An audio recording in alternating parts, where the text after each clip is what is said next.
Assalamualaikum warahmatullahi wabarakatuh.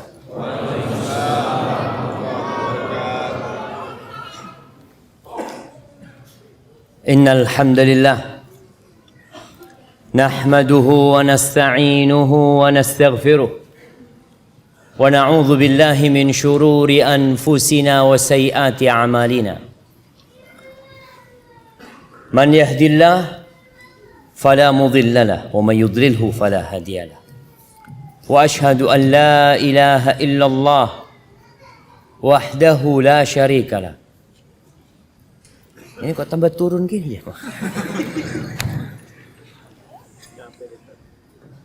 Dia capek nungguin ustadznya dari tadi.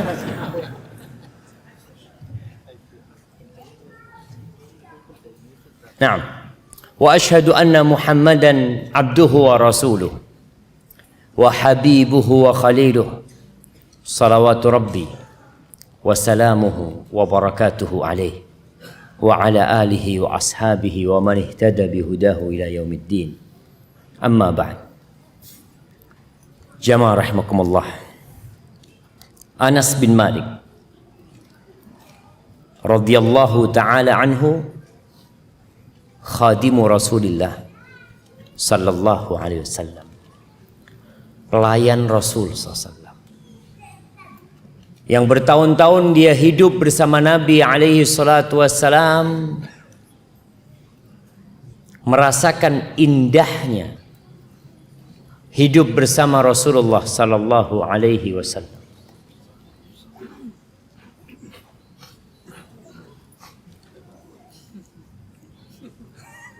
Ini dia jadi turun dia jemaah.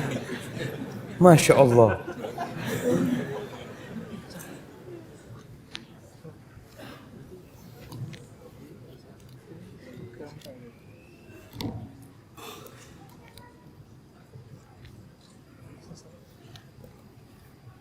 Insya Allah. Siap. Insya Allah nggak turun lagi dia jemaah. Kalau turun kita suruh turun dia. Anas bin Malik mendampingi Rasul sallallahu alaihi wasallam selama 10 tahun. Sehingga dia melihat segala keindahan dari kehidupan Rasul sallallahu alaihi wasallam. Dia bercerita, kata dia, ja'a rajulun min ahlil badiyah. Pernah datang seorang lelaki dari Arab Badui. Apa perbedaan Badui, Arab Badui sama Arab kota? Ya mah. Nah, jelas lah namanya Badui pindah-pindah. Bedanya apa sama orang kota? Lebih original. Masya Allah. Nggak apa-apa, nih kasih hadiah tuh lebih original. Iya, orang Arab Badui itu originalnya. Jadi nggak neko-neko orang. Ya kayak gitulah dia tuh, kasar biasanya. Pendidikan kurang. Hidup bersama hewan ternak. Dikatakan tadi berpindah-pindah, saya nggak mau berpindah-pindah. Nah, kasih hadiah juga. Hidupnya pindah-pindah. Dia tidak terlalu banyak mengenal Islam. Sehingga kadangkala pertanyaan-pertanyaan mereka kepada Nabi sallallahu alaihi wasallam itu agak berat. Berbeda dengan para sahabat Nabi yang sudah tinggal di kota sallallahu alaihi wasallam. Allah sudah melarang para sahabat Nabi untuk menanyakan pertanyaan-pertanyaan yang enggak perlu, atau bahkan menyebabkan turunnya hukum yang memberatkan. La tas'alu an asya in tubdalakum tasuk. Akhirnya mereka nggak banyak tanya. Maka di sini para sahabat paling suka kalau orang Badui datang. Ini tanyanya ini mantep. Apa dia yang dia tanyakan kepada Nabi sallallahu alaihi wasallam? Ternyata nih Arab Badui mendengar bacaan surat Az-Zalzalah. Idza zulzilatil ardu zilzalaha. Dia baca tuh tentang akan terjadinya kiamat, akan hancurnya bumi ini.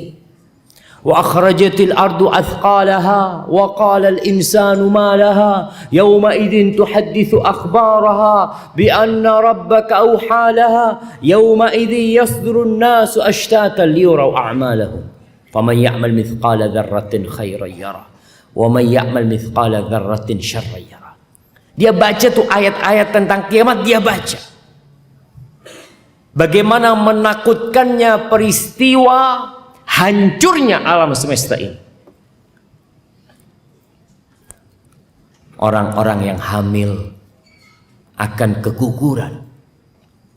Ibu yang menyusuin akan ditinggal itu anaknya. Orang-orang seakan-akan sedang dalam mabuk mereka, padahal mereka nggak mabuk. Walakinna adzaballahi syadid. Maka dia datang kepada Nabi sallallahu alaihi wasallam. Dia bertanya, "Ya Rasulullah, mata sa'ah?" Wahai Rasul, alaikas salatu wassalam, ya Rasul, kapan terjadinya kiamat? Sahabat yang dalam kota nggak mungkin tanya itu, karena dia sudah banyak ilmu. Tapi orang Arab Badui ini nggak ngerti. Ayat-ayat tentang kiamat itu membuat dia ketakutan. Kapan kiamat terjadi? Apa kata Nabi SAW? Wailak, wa ma a'dadta laha, fa innaha qa'imah. Apa yang kau persiapkan untuk kiamat? Kiamat pasti terjadi. Akhirnya nih orang awalnya bertanya ingin jawaban, malah ditanya. Maka disebutkan oleh Anas, faka'anna ar-rajul istakan. Orang ini seakan-akan shock, dia terdiam dia. Dia bingung mau jawab apa. Kemudian orang Badui ini mengatakan, ma a'dattu laha min kathiri amalin. Aku tidak mempersiapkan untuk menghadapinya dengan banyak amal.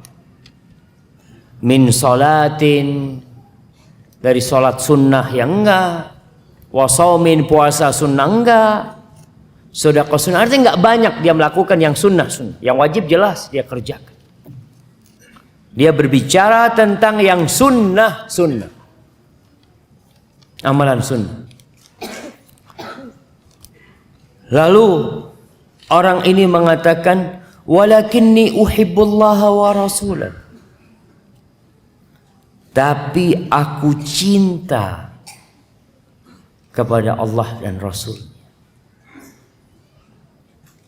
Dia persiapannya, orang kan berpikir untuk persiapan kiamat ini, ya sudahlah, perbanyak sholat sunnah, perbanyak puasa sunnah. Nah, itu amalan juga kita persiapkan. Tapi ada sesuatu yang lebih dahsyat yang kita akan kaji pada hari ini. Kalau bicara bekalmu udah cukup belum? Kebanyakan orang itu menghisap bekal amalan yang dia kerjakan dengan raganya. Dia bisa hisap tuh. Karena sehari sholat sunnah, qobliyah subuh, witir kalau nggak ketiduran. Cuma itu sunnah. Sodako tiap bulan. Datang kajian 2000 biasa. Ini bisa dihitungnya mah. Artinya antum kan bisa ngitung memang. Puasa sunnah ya cuma Syawal 6 hari, terus Arafah, Asyura, Senin Kemis nggak ada. Baca Quran Ramadan, itu bisa antum itu. Tapi ternyata ada yang lebih dahsyat dari itu. Orang ini mengatakan walakinni uhibbullaha wa rasulah. Tapi aku cinta kepada Allah dan Rasul. Cinta ini nggak main-main, jangan. Maka Nabi SAW mengatakan fa innaka ma'aman ahbabta. Maka sesungguhnya engkau akan bersama orang yang engkau cintai. Dan dalam riwayat Tirmidzi disebutkan walaka mahtasabta, dan bagimu apa yang kau niatkan. Engkau dikumpulkan bersama orang yang kau cintai, dan bagimu apa yang engkau niatkan. Subhanallah. Anas bin Malik radhiyallahu taala anhu, dia bertanya, "Wa nahnu kadzalik ya Rasulullah?" Apakah kita juga sama? Karena dia berpikir hadis ini khusus buat orang Badui ini. Apa kita masuk juga? Qala na'am wa antum kadzalik. Iya, antum juga sama. Anas bin Malik mengatakan, "Fama farihna bi syai'in ba'dal Islam farahan ashadda min qaulin Nabi sallallahu alaihi wasallam anta ma'aman ahbabta." Kita itu tidak pernah gembira seperti kegembiraan kita setelah masuk Islam ini, seperti kegembiraan kita dengan hadis Nabi sallallahu alaihi wasallam, engkau bersama orang yang engkau cintai. Apa kata Anas? Fa ana uhibbullaha wa rasulah. Aku cinta sama Allah dan Rasulnya. Gimana kita nggak cinta sama Allah, jemaah? Gimana kita nggak cinta sama Rasul sallallahu alaihi wasallam? Kita sama orang tua kita aja cinta. Apa sih yang dikasih orang tua kepada kita? Kita cinta banget sama orang tua kita. Bagaimana dengan Allah yang menciptakan orang tua kita, yang bikin orang tua kita cinta sama kita, yang kita pun cinta sama dia. Segala keindahan yang ada dalam kehidupan ini pemberian Allah Azza wa Jalla. Gimana antum nggak cinta sama Allah? Antum bisa duduk kayak gini tuh karena Allah yang kasih sama antum. Ana tadi makan enak.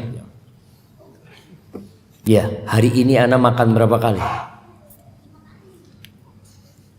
Karena pindah kajian kasih makan, pindah kajian kasih makan, pindah kajian. Sampai di ruangan sini kasih makan.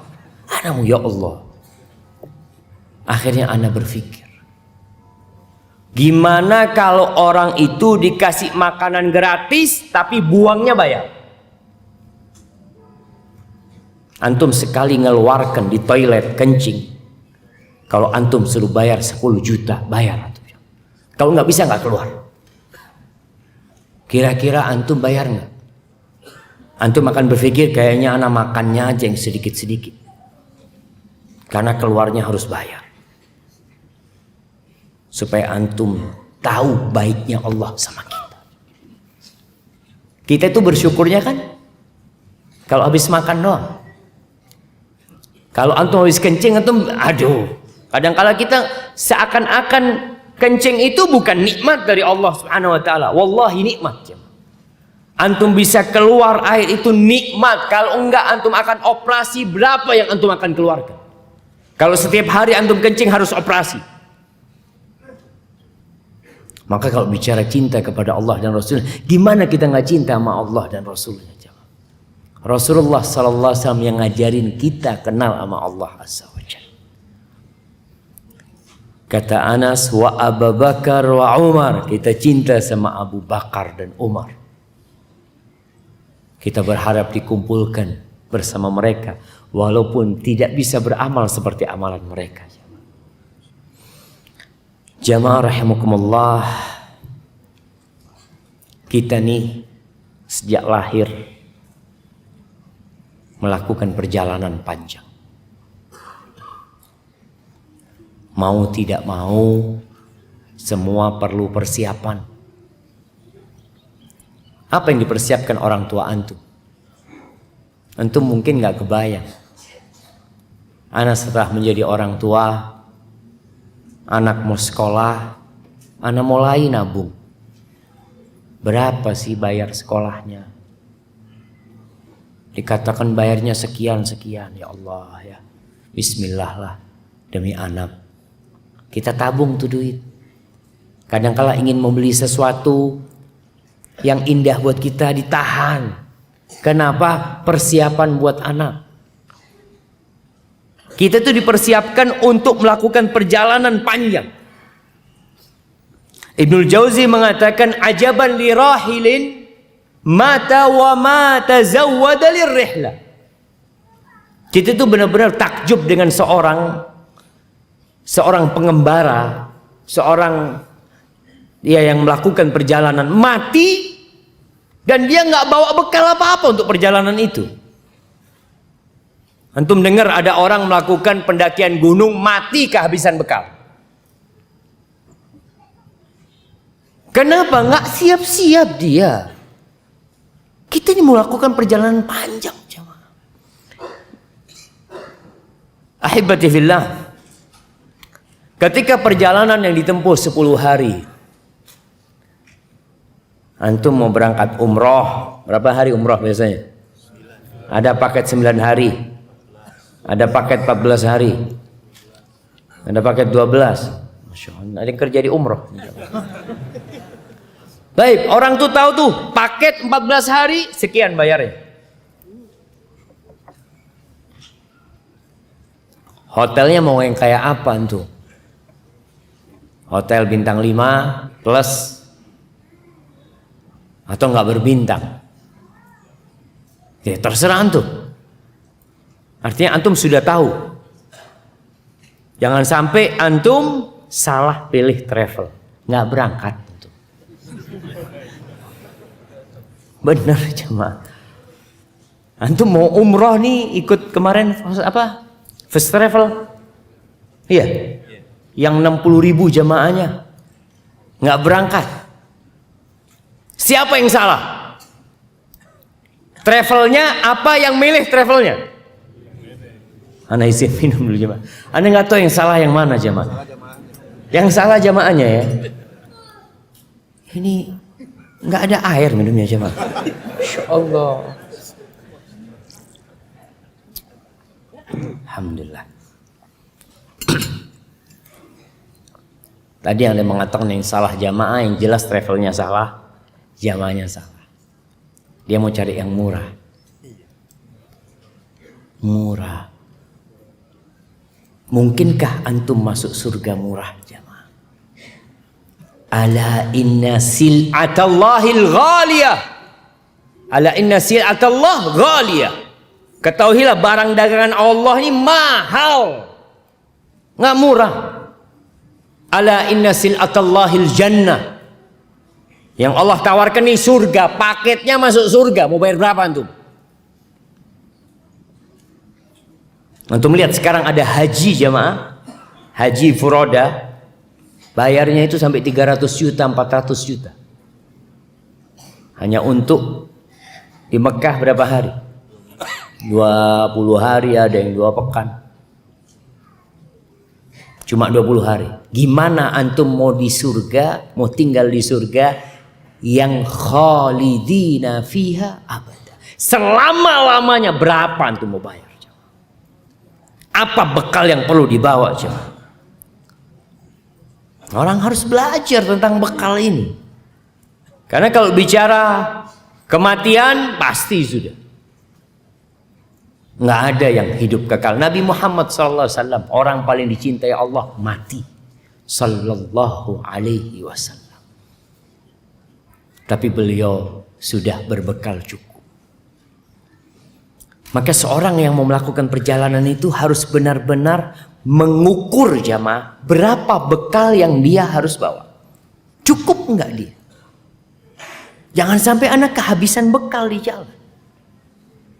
Bayangin, antum nanti itu akan dibangkitkan dari kuburan telanjang. Nggak bawa apa-apa. Nanti di sana kita akan dijemur. Semuanya akan dijemur. Mentari akan mendekat qadra mil, kata Nabi SAW. Sejarak 1 mil. 1,5 kilo kira-kira. Matahari mendekat 1,5 kilo. Apa nggak terbakar? Persiapkan untuk itu supaya tidak terbakar. Orang kalau tahu akan ada hujan, akan ada badai, dia persiapkan. Persiapan kita sesuai dengan kondisi perjalanan kita. Dan bicara pada waktu matahari mendekat itu, kata Rasul sallallahu alaihi wasallam, sab'atun yudhilluhumullah fi dhillih yauma la dhilla illa dhilluh. Ada 7 manusia yang akan mendapatkan naungan dari Allah Azza wa Jalla pada hari tidak ada naungan kecuali naungan Allah Azza wa Jalla. Oh, ana harus siap-siap jadi salah satu dari 7 itu. Apa yang 7 itu jamaah? Nah, antum pakai baju biru. Siapa 7 orang yang akan mendapatkan naungan dari Allah? Sebutkan 1 doang. Biar dia jemaah. Ini anak-anak muda ini biar nggak ngantuk ini. Nah, 1. Beriman. Ya kalau nggak beriman jelas dia betul jemaah. Syaratnya beriman. Semuanya beriman jemaah. Anak kasih hadiah nggak apa-apa. Nah, kasihkan ke dia. Baik, fadhal. Ahli sedekah. Tunggu. Siapa yang mau jawab? Antum? Ya, sebutkan 7. Bukan 1. Dia 1 tadi. Yang 7 lengkap. Nah, fadhal. Pemimpin yang adil, pemuda yang tumbuh beribadah kepada Allah. Laki-laki yang hatinya bergantung ke masjid. Orang yang bersedekah dengan tangan kanannya, tangan kirinya nggak tahu. Nah, 5. Laki-laki yang diajak berzina sama perempuan cantik, bangsawan, masya Allah, tapi dia mengatakan aku takut kepada Allah. 6. 2 orang yang saling mencintai karena Allah, berkumpul karena Allah, berpisah karena Allah. 1 lagi, orang yang mengingat Allah kemudian menangis meneteskan air mata. Masya Allah. Fadhal. Baik. Mobil Pajero. Kok bisa pertanyaannya mobil Pajero? Mobil Pajero Sport B 630 Desember. Iya, betul nomornya jemaah. B 630 Desember. Depan ATM Muamalat. Mohon dipindahkan menghalangi mobil yang akan keluar. Nah, mohon jemaah yang punya mobil, dia maunya duduk di soft pertama, hanya keluar mindah mobil jemaah. Ya usahakan kita jangan sampai mengambil haknya orang jemaah. A'tut tariqa haqqah, berikan jalan itu haknya. Nggak ada alasan karena kajian. Antum punya hak nutup nggak boleh. Baik. Kembali kepada tadi itu. Ada 7 orang. Antum jadi yang mana gitu? Antum berpikir ana masuk yang mana ya? Bekal ana tumbuh besar taat kepada Allah enggak? Ana waktu muda nakal. Pemimpin adil, aduh. Kita belum jadi pemimpin aja udah zalim-zalim kayak gini. Yang ketiga, diajak berzina, aduh. Mungkin wallahu a'lam saat anak kayaknya enggak kuat kalau yang itu. Iya, artinya antum harus lihat 7 ini antum masuk yang mana gitu loh. Yang menangis di tengah malam nggak ada orang, nggak juga. Nangis ditinggal mati orang tercinta, tapi nangis karena Allah hampir nggak pernah. Sedekah selalu kelihatan sama teman. Ini sedekah nggak kelihatan. Terus mencintai karena Allah, kumpul karena Allah. Aduh, kayaknya persahabatan ana semua kepentingan dan masalah. Kalau antum tidak masuk yang ke-7, terus mau gimana? Ini bekal. Nanti ada penimbangan amalan. Nanti ada penyidikan. Nanti ada melewatin sirat. Antum persiapkan tuh. Ana mau lewatin sirat tuh pakai apa nantinya di sana? Bisa nggak modal sholat? Ya bisa. Tapi sholat yang gimana? Ahibati fillah. Al-Imam Ibnul Qayyim rahimahullahu ta'ala mengatakan masalihud dunya wal akhirah, maslahat dunia dan akhirat, manutatun bitta'ab, semuanya itu harus dikerjakan dengan kelelahan, dunia dan akhirat. Jadi kalau ada orang mau nyari akhirat santai nggak bisa. Sebagaimana antum mau cari dunia ini ta'ab, capek jemaah. Siapa yang cari dunia nggak capek?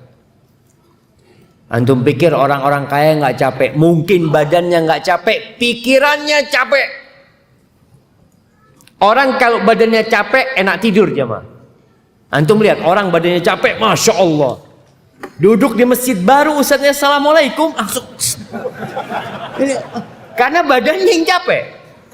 Tapi kalau orang pikirannya capek, di atas kasur nggak tidur. Jangan di kajian ya mah, di atas kasur. Dia udah AC setel 17, 18, 19, turun lagi 17. Kok nggak tidur aneh? Badannya nggak capek, pikirannya yang capek. Jadi maslahat dunia dan akhirat itu diraih dengan kelelahan. Wala rahata liman la ta'abalah. Kata Ibnu Qayyim, nggak ada istirahat buat orang yang nggak capek. Gimana antum mau istirahat, antum nggak capek? Antum kebayang orang, ana mau istirahat, antum istirahat abis ngapain antum? Ya itu nggak ngapa-ngapain, nggak mungkin jemaah. Nggak ada istirahat kecuali buat orang yang lelah. Bal ala qadri ta'ab takunur rahah. Bahkan sesuai dengan kadar kelelahan, seperti itu istirahat antum. Sesuai dengan kadar kelelahan antum, seperti itu antum akan istirahat. Ana punya anak-anak masya Allah, kalau siang nggak tidur jemaah, main ini itu, jangan nunggu isya, habis maghrib teler semuanya sudah. Karena dia lelah, dia capek, pantas dia istirahat. Dia capek. Terus antum mau istirahat, apa yang antum kerjakan untuk perjalanan panjang itu? Ahibati fillah, apa bekal yang harus dipersiapkan? Dari cerita orang Badui tadi, cerita Ibnul Jauzi, cerita Ibnul Qayyim, para ulama berusaha untuk memberikan pencerahan buat kita. Antum buka tas antum, lihat apa yang sudah ada di tas antum. Yang kita akan bahas belum ada, antum cari, antum taruh di sana. Yang pertama adalah tauhid. Itu bekal pertama. Kalau antum punya amal soleh sepenuh bumi ini, antum suka membantu orang lain, ana sekali sodakoh 1 miliar, sekali sodakoh 10 miliar, masya Allah, tapi tidak ada keimanan, nggak mungkin engkau bisa sampai ke surga Allah Subhanahu wa ta'ala. Bahkan kata Allah kepada nabinya alaihi salatu wassalam, la in asyrakta wa laqad uhiya ilaika wa ilal ladzina min qablika la in asyrakta la yahbatanna amalu. Telah diwahyukan kepadamu dan kepada nabi-nabi sebelum, andai kata engkau melakukan kesyirikan, batal semua amalan, gugur semua amalan, wala takunanna minal khasirin, pasti engkau akan menjadi orang-orang yang merugi. Maka jaga iman kita. Iman dan tauhid ini bisa usang jemaah. Antum ada orang yang dulunya masya Allah, seakan-akan dia orang yang paling semangat menuju Allah Subhanahu wa ta'ala, bekalnya paling cukup, dapat 2 tahun, antum nggak ngelihat dia di majelis ilmu lagi. Kemana fulan? Kok nggak ada? Imannya sedang turun. Dia udah nggak lagi baca Quran. Dia udah nggak lagi sholat di masjid. Karena godaan yang begitu dahsyatnya. Kalau bicara iman, maka iman itu memiliki rasa. Ada rasanya, jemaah. Siapa di antara antum yang sudah merasakan ada rasanya iman? Jadi seperti makanan. Ada makanan yang hambar. Antum makan, aduh nggak enak. Ada orang-orang yang beribadah kepada Allah tapi masih merasa terbebani dengan ibadah itu. Belum dia merasakan nikmatnya sholat. Belum. Kenapa? Karena imannya belum benar. Kenapa Nabi SAW mengatakan sholat yang paling berat buat orang munafik itu? Sholat isya dan sholat subuh. Kenapa berat buat mereka? Ringan buat orang-orang yang beriman. Karena orang munafik nggak ngerasakan manisnya beriman. Yang ada semua gerak-gerik dia, kelakuan dia hanya pura-pura. Terpaksa dia beribadah. Makanya Allah katakan, idza qamu ila sholati qamu kusala. Mereka kalau bangkit mendirikan sholat males-malesan. Yura'unan nas, riya sholatnya. Wala yadhkurunallah illa qalila. Maka bekal pertama nih, iman dan tauhid ini harus sampai tingkatan yang antum gak akan mundur. Ibnu Qayyim rahimahullahu ta'ala menjelaskan, gak ada orang yang masuk Islam yang beriman kemudian murtad, gak ada. Kalau imannya sudah bercampur dengan hatinya. Tapi kebanyakan kita itu belum bercampur dengan hatinya. Belum sampai itu. Sehingga antum siap untuk menjadi seperti Masyitatu binti Fir'aun. Siapa yang siap menjadi Masyitatu binti Fir'aun? Yang dia melihat anaknya satu persatu dimasak. Ibu nih jemaah, jangan ngelihat anaknya dimasak. Ngelihat anaknya ada yang nampar, ngelihat anaknya ada yang dorong sampai jatuh, gimana perasaan seorang ibu? Nih dia lihat anaknya dimasak di depan mata dia. Bukan satu, dua, tiga, empat, sampai bayinya pun dimasak. Nggak mudah jemaah. Kalau bicara bekal kita udah cukup belum? Iman antum udah cukup belum? Allah selalu mengatakan alladzina amanu wa amilus shalihat. Beriman. Dan kalau bicara merasakan nikmatnya iman, ada 3 syarat supaya bicara bekal ini benar. Ada orang bawa bekal, ternyata bekal dia ya nggak berkualitas. Bawa dia bekal, di tas dia ada iman, tapi nggak berkualitas keimanan. Ikut-ikutan belaka. Baik, siapa yang nyebutkan? 3 syarat merasakan manisnya keimanan. Fadhal. Nah, nih kembali kepada hadis orang Badui. Dia harus menjadikan Allah dan Rasulnya lebih dia cintai dari segala-galanya. Yang kedua, dia mencintai seseorang karena Allah, bukan karena kepentingan, bukan karena ada maslahat sama orang ini, bukan cinta eksploitasi, bukan. Tapi cinta benar-benar karena Allah. Nggak ada manfaat dari orang itu. Bukan karena anak mau balas budi, enggak. Anak cinta karena Allah. Yang ketiga, dia membenci kepada kekufuran. Setelah Allah selamatkan dia, setelah Allah kasih hidayah kepada dia, sebagaimana bencinya dia untuk dimasukkan ke dalam api neraka. Masya Allah. Kirim ke belakang. Haibati fillah. Apa ini? Pertanyaan.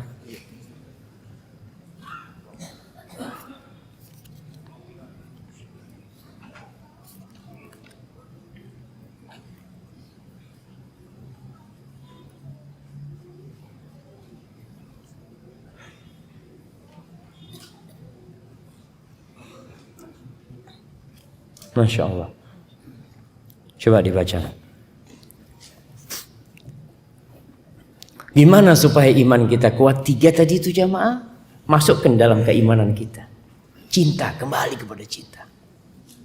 Makanya antum kalau bisa ngelihat bagaimana para sahabat Nabi yang namanya Haram bin Milhan ketika ditusuk oleh musuh dari belakang sampai tembus ke dadanya, darah itu ngucur, dia ambil tuh darah mengatakan, "Fustu wa rabbil Ka'bah, menang aku demi Allah Subhanahu wa taala." Itu yang bunuh sampai bingung ya. Ini aku bunuh ngomong menang, gimana menang kata dia. Akhirnya orang yang membunuh masuk Islam. Karena dalam bayangan dia, gimana orang aku bunuh ngomong menang itu gimana? Ada sesuatu dalam dada dia. Itu keimanan. Kenal Allah Azza wa Jalla. Nggak akan antum cinta sama Allah kecuali antum kenal sama Allah SWT. Baik, yang kedua, setelah keimanan dan tauhid, yakin. Ada keyakinan di diri antum. Al-Imam Ibnul Qayyim mengatakan, wa fit tariqi awdiyatun wa syu'ub. Dalam perjalanan yang kita akan lewatin ini ada lembah-lembah, ada lorong-lorong, wa aqabat wa wuhud.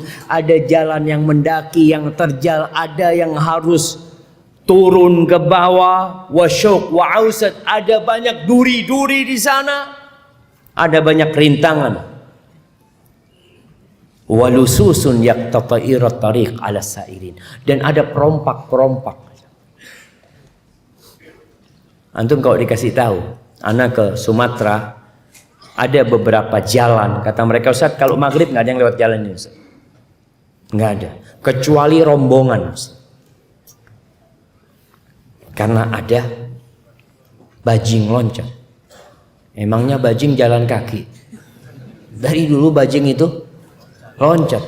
Tapi ini manusia-manusia yang punya akal, tapi mereka merompak. Dan Ibnu Qayyim menjelaskan akan ada. Kemudian disebutkan la siyama ahlal lail al-mudliji. Khususnya orang-orang yang jalan di malam hari. Itu maling-malingnya, perompaknya lebih garang lagi jangan. Fa idza lam yakun ma'ahu udadul iman, kalau dalam melakukan perjalanan itu dia nggak bawa bekal keimanan, wa masabihul yaqin,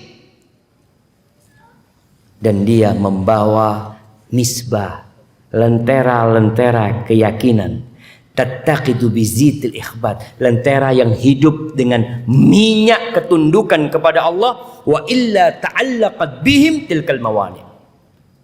Kalau dia nggak punya keyakinan, mau nggak mau dia akan terganggu di jalan, nggak nyampe ke tempat itu. Berapa banyak orang yang nggak bisa sholat malam, jemaah? Nggak bisa sholat malam.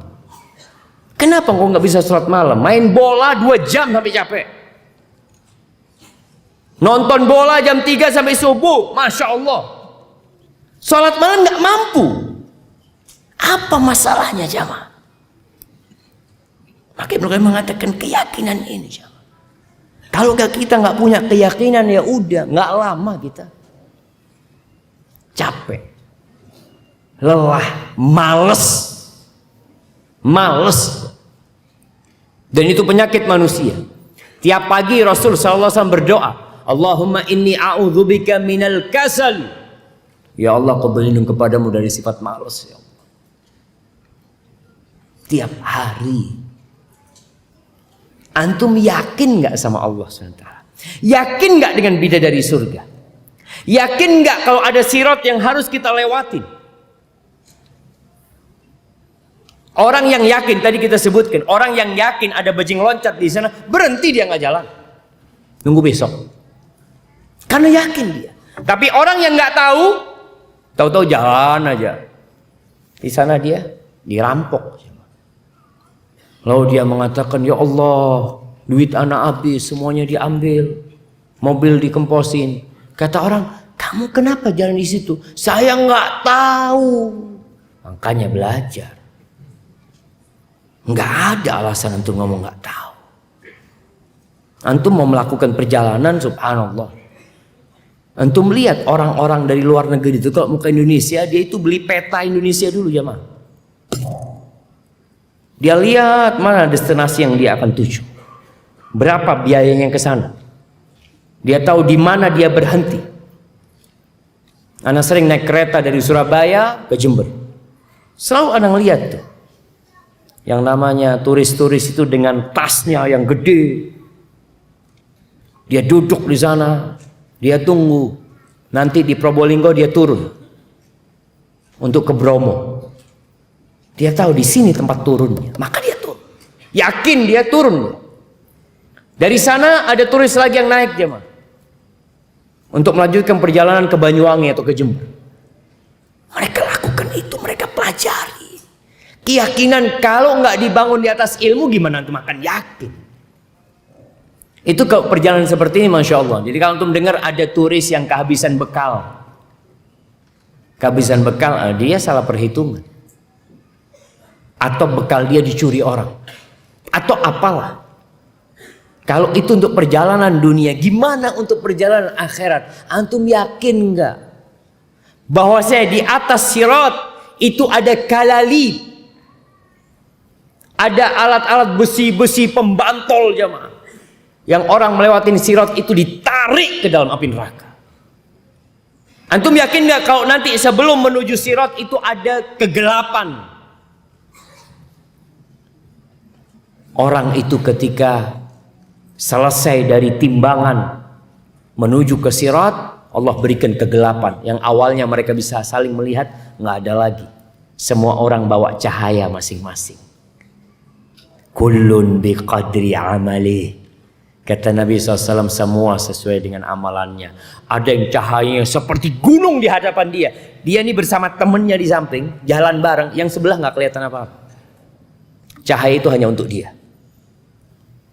Ada yang seperti pohon kurma di sebelah kanannya. Dia bisa melihat jalan itu untuk melewati jembatan sirat yang berada di atas neraka jahanam. Sampai ada orang yang cahayanya hanya di jempolnya aja, kedap-kedip. Ketika bercahaya dia jalan, nggak bercahaya dia diam, jangan nunggu lama dia sampai cahaya itu ada. Antum yakin nggak dengan hal itu? Orang yang yakin bahwasanya berjalan ke masjid itu dihitung sama Allah Azza wa Jalla, dia akan berangkat ke masjid. Langkah-langkah ke masjid, masya Allah. Sekarang ini ada aplikasi yang bisa tahu langkah antum ke masjid berapa banyak. Antum bisa tahu. Dulu kan bingung antum, ana berapa pahalanya ke masjid ya? Sekarang antum mau hitung sendiri bisa. Ada aplikasi kan? Antum mau ke masjid ya, bismillah.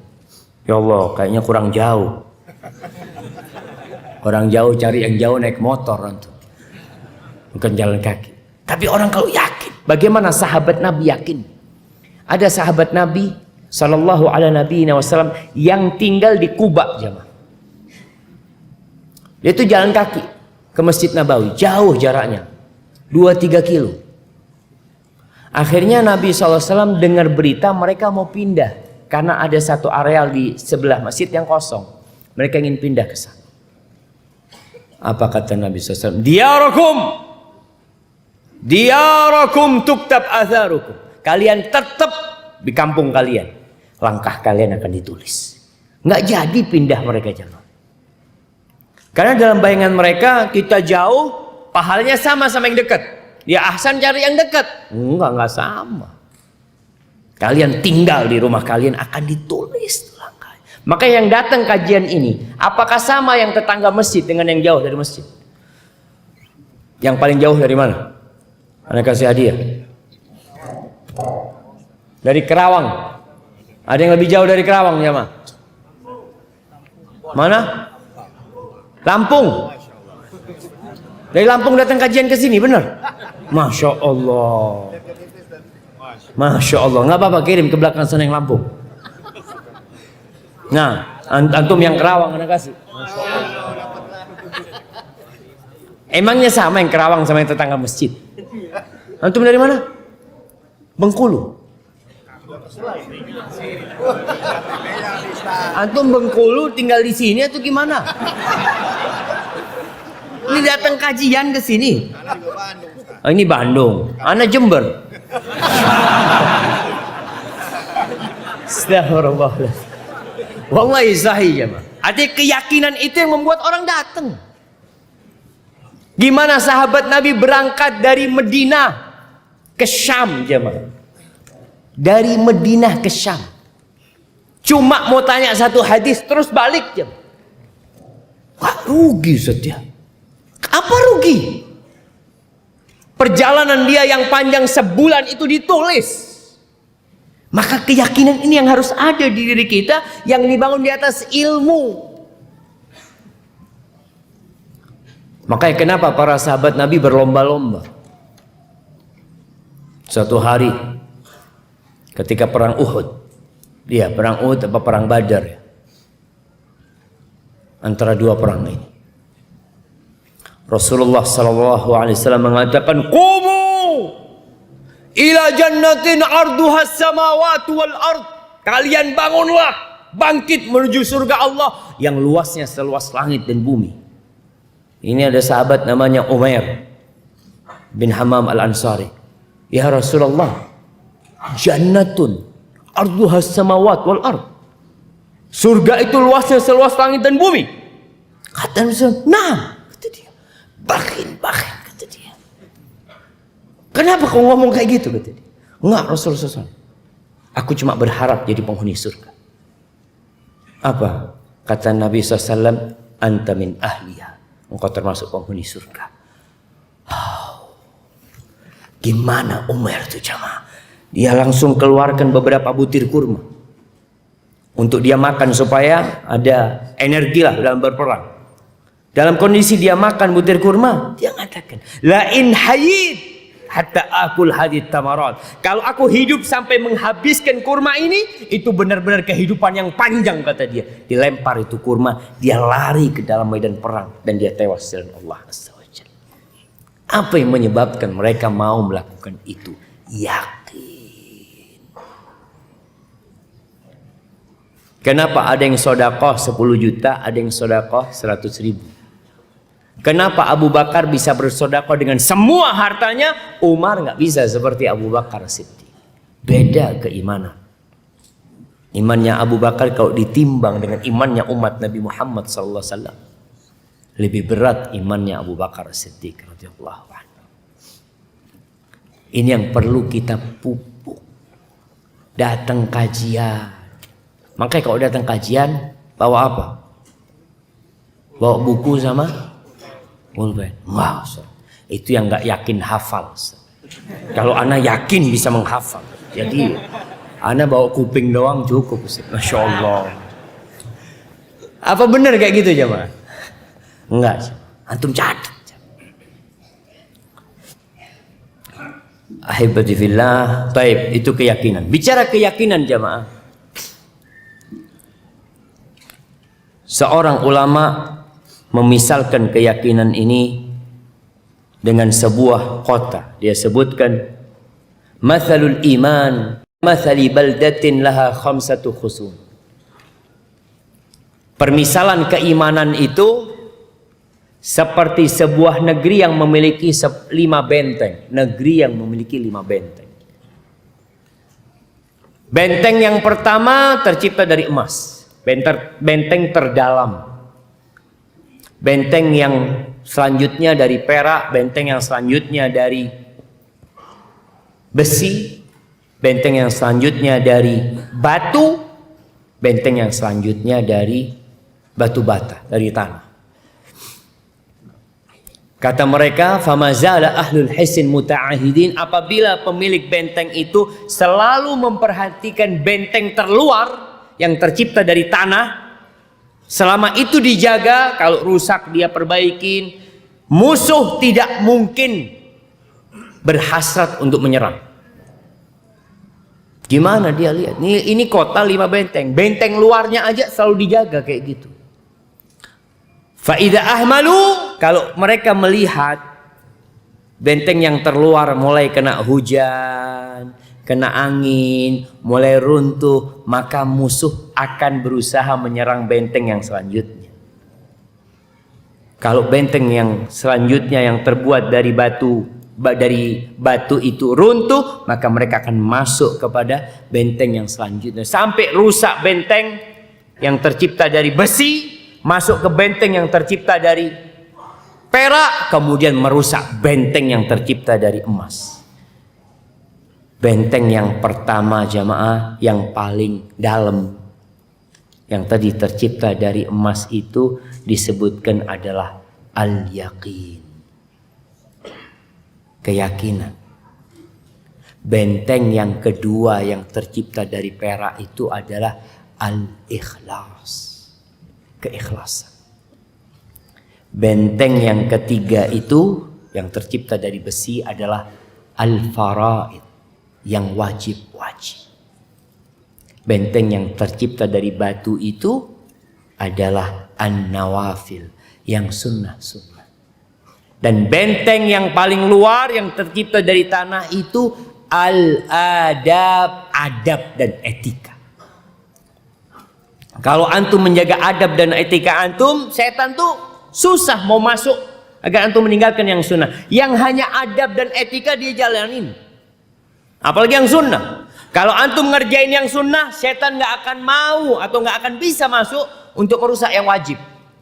Mana mungkin setan akan merusak yang wajib? Dia aja yang sunnah getol ngerjain.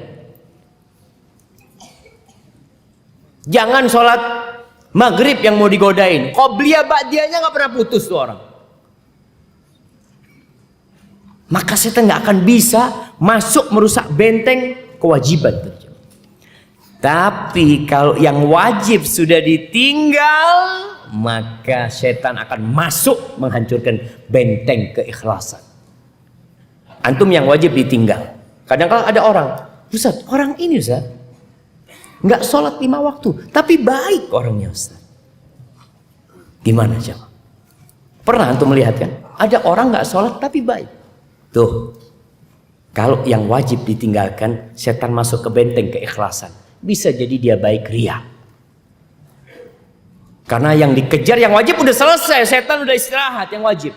Sekarang yang dirusak keikhlasan. Orang ini tetap dipandang baik tapi pamer sama orang. Istilahnya orang media itu pencitraan. Ketika yang wajib ditinggal, tapi orang ini kok baik Ustaz ya? Ya pencitraan. Karena benteng setelah kewajiban yang ditinggalkan akan dirusak keikhlasan orang ini. Kalau udah nggak ikhlas, udah beramal ria, ingin pujian orang, tinggal satu benteng terakhir. Keyakinan. Dia nanti akan jual agamanya untuk mendapatkan sedikit kenikmatan dunia. Maka bicara keyakinan, keyakinan ini ternyata perlu dijaga dari benteng terluar jemaah. Jadi kalau antum mengatakan kita harus membahas tauhid keyakinan, iya betul.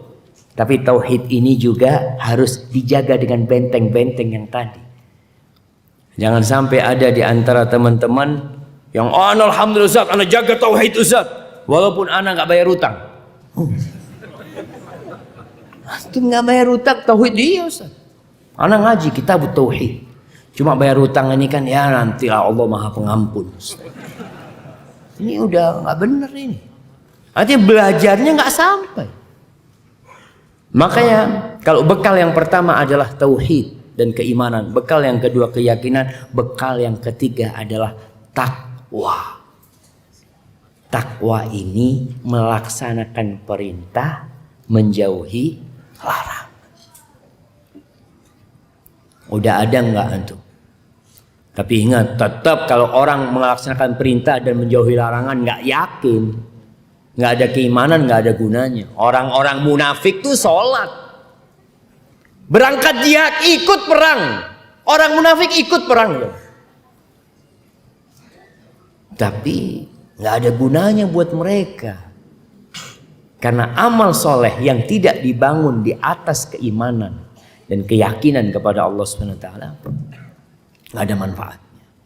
Maka kalau bicara takwa ini, Allah mengatakan wa tazawwadu fa inna khairaz zadit taqwa. Kalian bawa bekal, dan bekal yang terbaik adalah takwa. Umar bin Abdul Aziz rahimahullahu taala mengatakan, fa inna dunya laysat bidari qarar. Dunia ini bukan tempat tinggal, kata Umar bin Abdul Aziz. Darun kataballahu 'alaiha al-fana. Sebuah negeri yang Allah sudah putuskan, yang tinggal di dalamnya akan fana. Apapun yang ada di dalamnya fana. Wa kataba 'ala ahliha minha dha'an. Dan Allah menetapkan kepada orang yang berada di dunia, mereka akan sampai kepada satu titik mati. Mereka akan meninggalkan dunia. Makanya kalau orang mati disebut meninggal dunia. Maksudnya meninggalkan dunia. Berapa banyak orang yang memakmurkan, membangun, membina rumah, usaha, nggak lama tahu-tahu dia mati atau usahanya rusak. Lalu Umar bin Abdul Aziz mengatakan, fa ahsinu rahimakumullah minha ar-ruhla. Kalian ya baik-baiklah persiapan untuk melakukan perjalanan itu. Apa saja yang kalian milikin, gunakan untuk melakukan perjalanan. Dengan cara melaksanakan perintah dan menjauhi larangan. Ahibati fillah.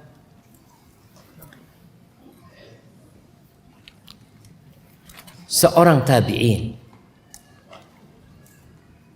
yang bernama, kok lupa namanya, Ibn Du'ama As-Sadusi. Dia mengatakan Allah itu tidak memerintahkan kepada kalian sebuah perintah karena Allah butuh sama kalian. Jadi nggak ada Allah perintahkan sesuatu karena Allah perlu sama kita. Antum disuruh taat, disuruh patuh karena Allah perlu. Seperti sebuah negeri, kalau rakyatnya patuh, rakyatnya taat, negerinya makmur. Allah itu nggak perlu. Kalian mau nggak benar semuanya, nggak ada perlunya semua. Allah itu ketika memerintahkan sesuatu pada hakikatnya untuk maslahat kalian. Untuk maslahat kalian, murni buat kalian. In ahsantum ahsantum li anfusikum. Kalau kalian berbuat baik itu buat kalian loh. Bukan buat Allah. Dan Allah tidak melarang sesuatu karena bakhil. Karena Allah pelit dengan sesuatu. Enggak. Semua yang diharamkan antum lihat. Semua yang diharamkan antum catat. Pasti berbahaya. Nggak mungkin sesuatu bermanfaat kemudian dilarang sama Allah Subhanahu wa ta'ala. Berarti tinggal kitanya yang sadar. Laksanakan perintah Allah. Orang sekarang ini dia lupa dengan perjalanan akhirat, sibuk dengan bekal dunia. Sampai lupa dengan halal haram. Kenapa banyak orang di penjara sih jemaah? Apa sih yang menyebabkan mereka di penjara? Karena lupa dengan halal haram. Isinya penjara itu orang kayak apa? Maling, perampok, pemerkosa, koruptor, penipu,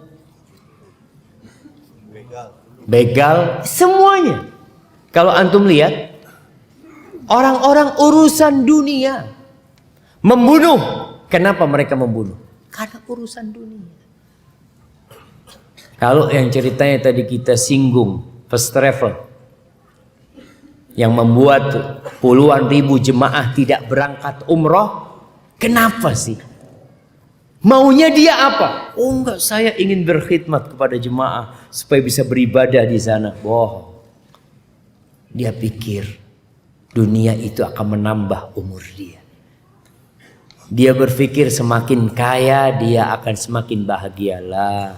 Allah mengatakan man amila salihan min dzakarin aw untha wa huwa mu'min falanuhyiyannahu hayatan thayyibah.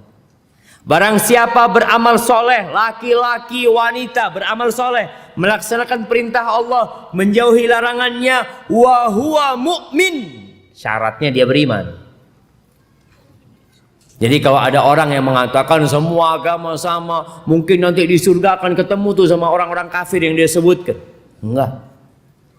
Ini ada orang-orang yang memang nggak yakin sama agama. Kami beriman bahwasanya yang masuk surga hanya orang-orang yang beriman. Allah mengatakan innallaha harramaha 'alal kafirin. Allah haramkan surga itu buat orang-orang yang kafir. Ini sebuah keyakinan. Barang siapa beramal soleh, laki-laki wanita sama, dalam kondisi dia beriman, maka dia akan diberi penghidupan yang baik. Baik, udah yang ketiga, bekal yang ketiga. Yang keempat, ikhlas.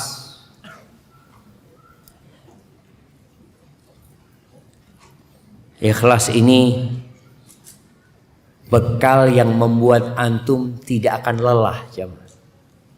Tidak akan sakit hati. Tidak peduli dengan omongan orang. Orang mau memuji, mau mencela, mau dibully, mau diapain, nggak ada urusan. Kalau antum ikhlas. Ikhlas itu adalah ifradul qasdi lil haqqi subhanahu wa ta'ala. Menyatukan tujuan hanya untuk Allah. Nggak ada yang lain. Maksudnya cuma buat Allah azza wa jalla. Ketika antum sodakoh bantu orang, ngasih bantuan kepada orang nih buat teman-teman ya, yang suka membantu. Ketika antum ikhlas lillahi ta'ala, antum tidak akan pernah sakit hati. Tapi kalau ada maksud lain, hadza fulan gak tahu diri, ana yang bantu dia dulu, berarti antum gak ikhlas. Antum bangun sebuah pesantren, kadangkala masya Allah pesantrennya udah jadi, anak antum dimasukin gak diterima aja karena nggak lulus tes. Hei, ini aku yang bangun, kata dia. Nggak ada urusan bapak yang bangun atau siapa. Tapi anak bapak nggak lulus tes, nggak bisa baca Quran. Kalau dimasukkan kesian. Tapi kalau orang ikhlas lillahi ta'ala, nggak apa-apa, bismillah. Anak bangun sekolah lagi, anaknya masukin, masya Allah. Ikhlas. Orang kalau sudah tujuannya buat Allah azza wa jalla, wallahi jamaah. Kalau kita bicara dakwah, orang kadang-kadang berpikir ustadz tuh harus ikhlas. Betul, ustadz tuh harus ikhlas. Penggiat dakwah harus ikhlas. Makanya para penggiat dakwah nih, panitia-panitia yang capek mungkin, yang mungkin wajahnya nggak pernah nongol di kamera karena ngurusin parkiran. Ketika pembagian tugas, antum bagian parkir. Ana masa di parkiran terus panas-panas. Kali-kali lah dampingin ustadz. Masya Allah. Kalau urusannya ikhlas, ana mau jadikan keset nggak apa-apa. Yang penting ana ditulis sama Allah bantu dakwah ini. Ana mau ditaruh di tempat parkir, nggak ada urusan. Ana yang penting Allah tahu sama ana. Antum tahu jemaah, ketika Umar bin Khattab dapat berita kematian para sahabat Nabi pada perang Qadisiyah, panglima perangnya meninggal dunia. Dikasih tahu Umar sama orang ini, datang dari sana memberitahu kemenangan, tapi disebutkan fulan meninggal ya Umar, ihtasib fulan meninggal, disebutkan sama orang ini. Lalu orang ini mengatakan, wa akharun ya Amirul Mukminin la ta'rifuhum. Dan masih banyak lainnya yang meninggal dan engkau tidak kenal sama mereka. Apa kata Umar? Wa ma dharrahu an la ya'rifahum Umar. Apa yang membahayakan dia? Umar nggak kenal sama mereka, tapi Allah kenal sama mereka. Ada urusan. Wallahi jamaah. Kita perlu ikhlas. Jaga hati. Kalau bicara dakwah, antum ada di dakwah ini, membantu dakwah ini, nggak bantu dakwah ini nggak perlu sama antum. Allah akan datangkan generasi yang lain yang akan menegakkan dakwah. Jangan pernah merasa telah memberikan kontribusi kepada dakwah, karena sejatinya antum yang dapat kesempatan untuk menyampaikan agama Allah ini. Tolong dijaga hati. Lillahi ta'ala. Makanya kalau lillahi ta'ala, tukang parkir itu kadang kala jemaah dimarahin sama jamaah ya. Ini gimana mobil Anda ditutup? Iya. Padahal dia udah kecapean ngurus orang banyak. Pernah ana sekali isi kajian di Makassar jemaah. Maghrib. Ini panitinya baru jemaah. Anak-anak muda yang masih Masya Allah semangat kajian. Adzan maghrib, qomat, panitianya semua ikut sholat, ikut dengarkan kajian. Akhirnya selama kajian anak pengumuman motor dan mobil. Karena panitianya mau ngaji, jadi parkiran itu nggak ada yang ngatur. Semua jamaah kalau nggak diaturkan, taruh langsung sholat. Allahu Akbar. Datang selanjutnya motor, datang mobil, nggak beraturan. Ana ngomong nih, antum bayangkan kalau panitia nggak bekerja, nggak jadi kajian ustadznya. Dari awal ustadznya cuma ngumumkan bolong mobil ini dipindah, motor ini dipindah, sampai hampir isya pengumuman. Itu kejadian. Artinya panitia ini mau nggak mau antum berkorban gitu. Bukannya nggak mau kajian panitia, memang dia harus ngurusin itu. Tapi antum berharap ya Allah mudah-mudahan dari semua yang dengerin kajian ana dapat pahalanya ya Allah. Ikhlas lillahi ta'ala. Kepanasan mau apa nggak ada urusan. Maka kalau bicara ikhlas semuanya dituntut ikhlas ya. Kemudian nih firman Allah Subhanahu wa taala di surat Shad ayat 82 83 berbicara keikhlasan, qala fa bi izzatika la ughwiyannahum ajma'in. Ketika setan mengatakan ya Allah dengan kehormatanmu aku akan sesatkan semua dari hamba-hambamu illa ibadaka minhumul mukhlasin, kecuali hamba-hambamu yang ikhlas. Setan tuh nggak bisa godain orang ikhlas. Dia mau masuk dari mana nih orang ikhlas? Makanya jaga keikhlasan hati kita. Kemudian yang kelima, amal soleh yang tersembunyi. Perlu bekal jamaah, amal soleh yang tersembunyi. Kalau tadi kita bahas tentang 7 golongan yang akan mendapatkan naungan dari Allah Subhanahu wa taala. Kalau antum lihat, banyak diantaranya adalah amal yang ikhlas dan tersembunyi. Sedekah, tangan kirinya nggak tahu. Antum coba sedekah, istri nggak tahu. Antum milikin sedekah yang nggak ada orang tahu di muka bumi ini kecuali Allah Azza wa Jalla. Mungkinkah itu terjadi? Mungkin jam. Antum bisa bersedekah orang. Sedekah 5.000 padahal di dalamnya ada duit $100. $100 jangan dilipat-lipat susah. Kalau soalnya nilainya turun, jadi tetap dimasukin 100.000. Hati-hati, jaga. Sembunyikan amal. Karena amal yang ikhlas terang-terangan, sedekah terang-terangan boleh nggak jemaah? Boleh. Ana izin minum dulu jemaah. Bismillah. Alhamdulillah.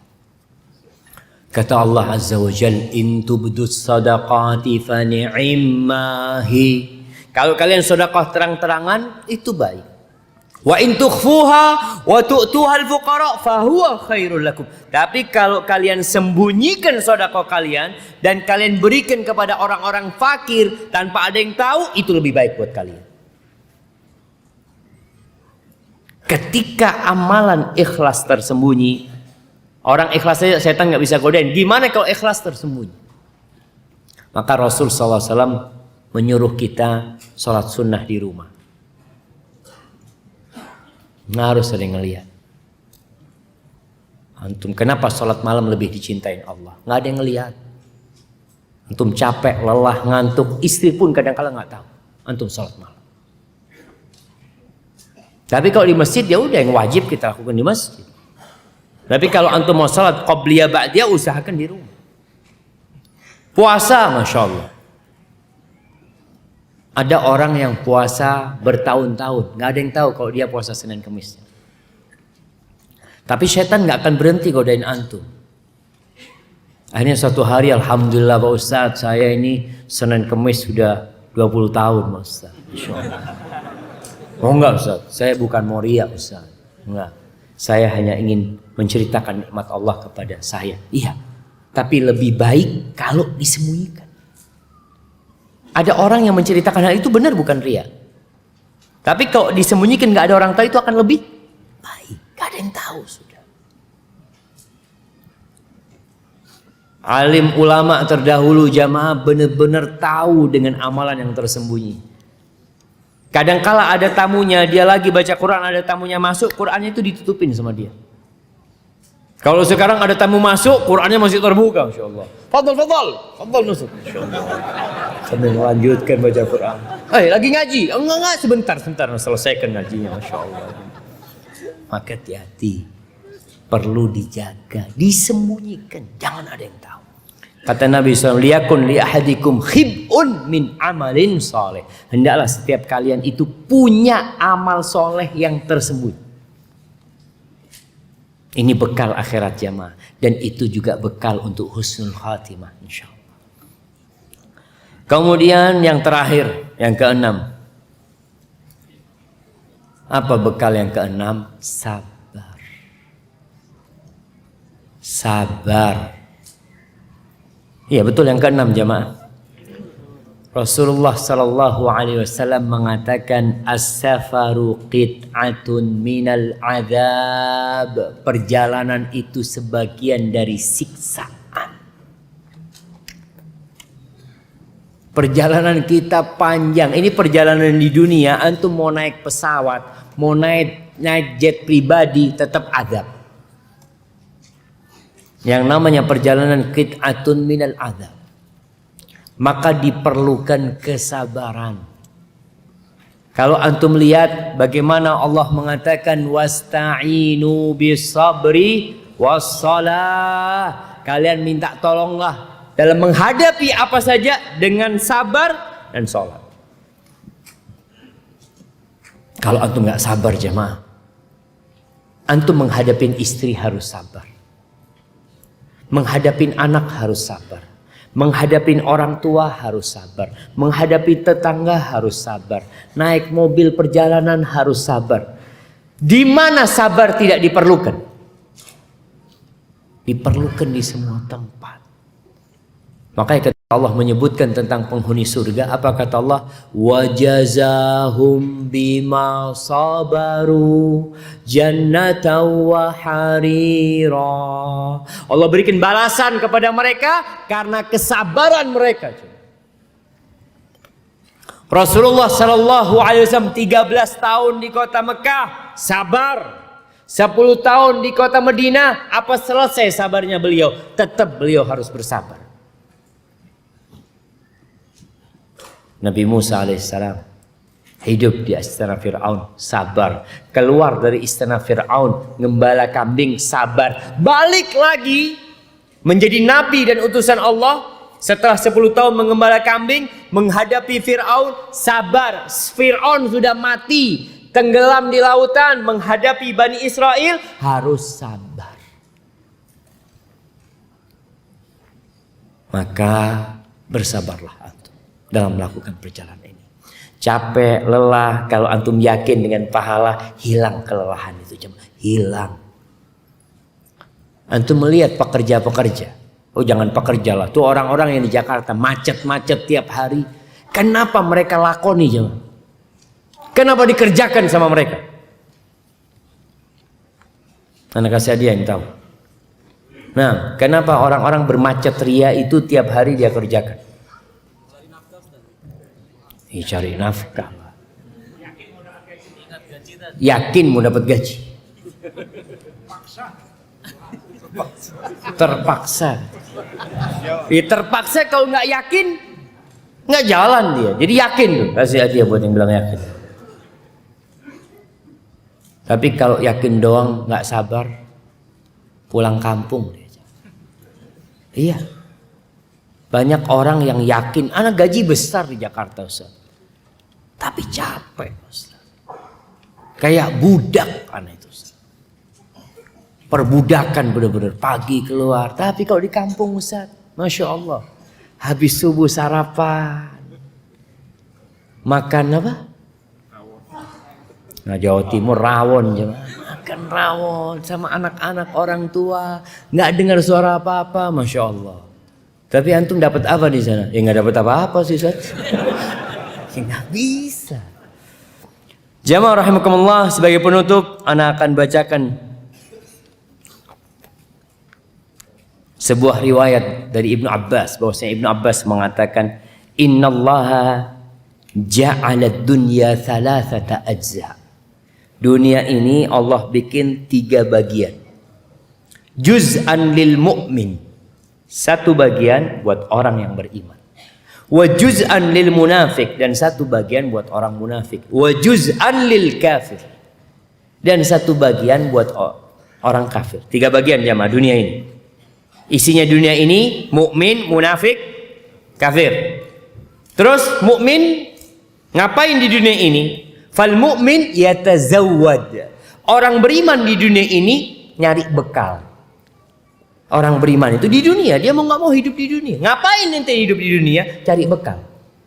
Ana nih kerja dari pagi sampai sore, cari bekal. Mau kemana? Ana mau lakukan perjalanan jauh. Ana mau menghadap Allah Subhanahu Wa Taala. Dunia ini kan hancur, yakin antum? Yakin. Makanya antum kalau lihat tuh, ketika orang dibagikan kitabnya, dia langsung mengatakan yang dapat dengan tangan kanannya, ha umuqra'u kitabiyah. Baca nih bukuku. Inni dhanantu anni mulaqin hisabi. Aku yakin kalau aku akan dihisab. Benar-benar dunia ini buat dia hanya untuk mencari bekal. Adapun orang munafik yatazayyan. Orang munafik itu berhias. Dia cari dunia ya untuk menampakkan keindahan dia, tapi bukan untuk bekal akhirat. Sholat dia sholat, tapi bukan untuk bekal akhirat. Hanya untuk supaya tampak orang baik. Yatazayyan, supaya kelihatan orang baik. Adapun orang kafir, apa yang dia lakukan dengan dunia ini? Yatamatta, bersenang-senang sampai ajal datang. Makanya Allah katakan innal ladzina kafaru yatamatta'un wa ya'kuluna kama ta'kulul an'am wan naru mathwal lahum. Orang-orang kafir itu mereka bersenang-senang, mereka makan seperti makannya binatang ternak, dan neraka tempat buat mereka. Maka jadilah antum orang yang beriman, yang yakin kalau dunia ini akan kita tinggalkan jemaah. Hadza wallahu a'lam bissawab. Itu yang bisa kita kaji pada kesempatan kali ini. Mungkin kita masuk ke sesi tanya jawab. Nah,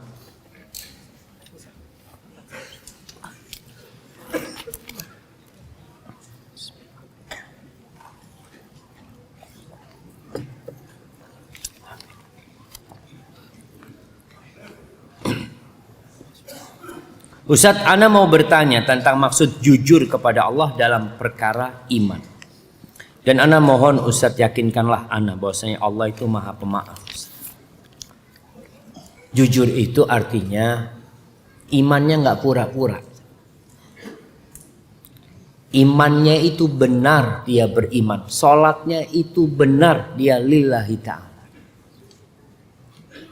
Jadi kalau dikatakan orang dusta dalam keimanannya, munafik. Maka Allah katakan innal munafiqina fid darkil asfali minan nar. Orang-orang munafik itu berada di keraknya api neraka. Kenapa? Mereka nggak jujur sama Allah. Mereka pura-pura. Wa idza laqul ladzina amanu qalu amanna. Kau berjumpa dengan orang-orang beriman, kami beriman. Mukmin kan. Wa idza khalau ila syayatinihim qalu inna ma'akum. Kalau kumpul sama setan-setannya mereka, sama orang-orang kafir, kumpul nih orang munafik, kita bersama kalian. Kita ini cuma memperolok-olok umat Islam sebenarnya. Itu yang tidak jujur. Bagaimana antum tahu antum jujur apa tidak? Antum lihat, antum ketika sholat itu untuk siapa sih? Antum datang ke masjid untuk siapa? Dan kejujuran akan tampak ketika antum sendirian. Apakah antum beribadah? Jangan sampai antum ibadah selama ini hanya pura-pura mengharapkan pujian orang. Adapun bagaimana antum supaya yakin Allah itu Maha Pemaaf, subhanallah. Allah Azza wa Jalla mengatakan dalam sebuah hadis qudsi atau dalam firman Allah dalam Al-Qur'an Karim, innallaha yaghfiru dzunuba jami'a. Sesungguhnya Allah mengampuni semua dosa. Antum tahu Umar bin Khattab radhiyallahu anhu bagaimana dia memusuhi Islam. Ketika dia masuk Islam, taubat, selesai. Jadi orang nomor 2 setelah Abu Bakar Siddiq radhiyallahu taala. Maka yakinlah Allah mengampuni segala dosa. Tapi jangan pura-pura taubat. Allah tahu kalau engkau pura-pura taubat.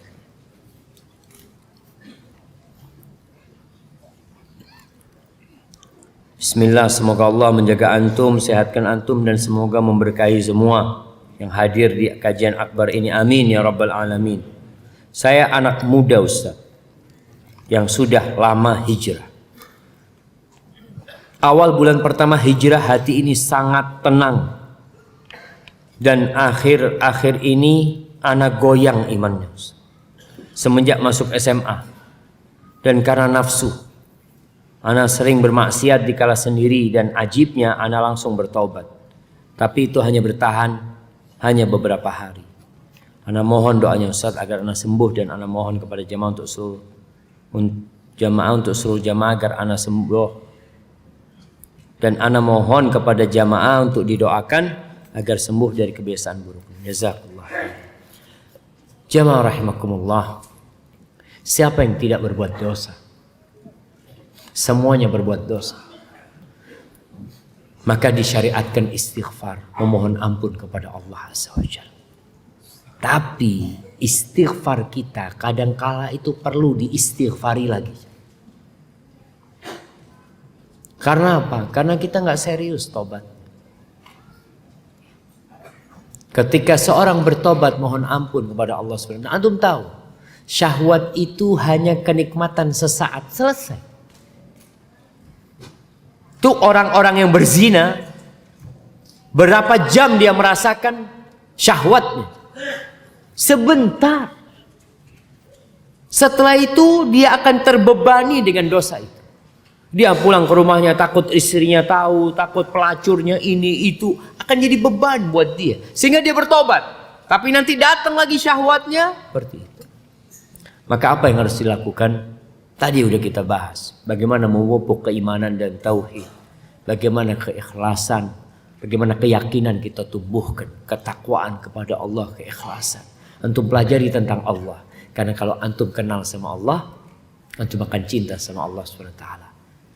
Dan kalau ingat bagaimana syahwat ini membuat Allah murka sama kita, membuat kita kehilangan kenikmatan dalam kehidupan ini gara-gara dosa-dosa yang kita lakukan.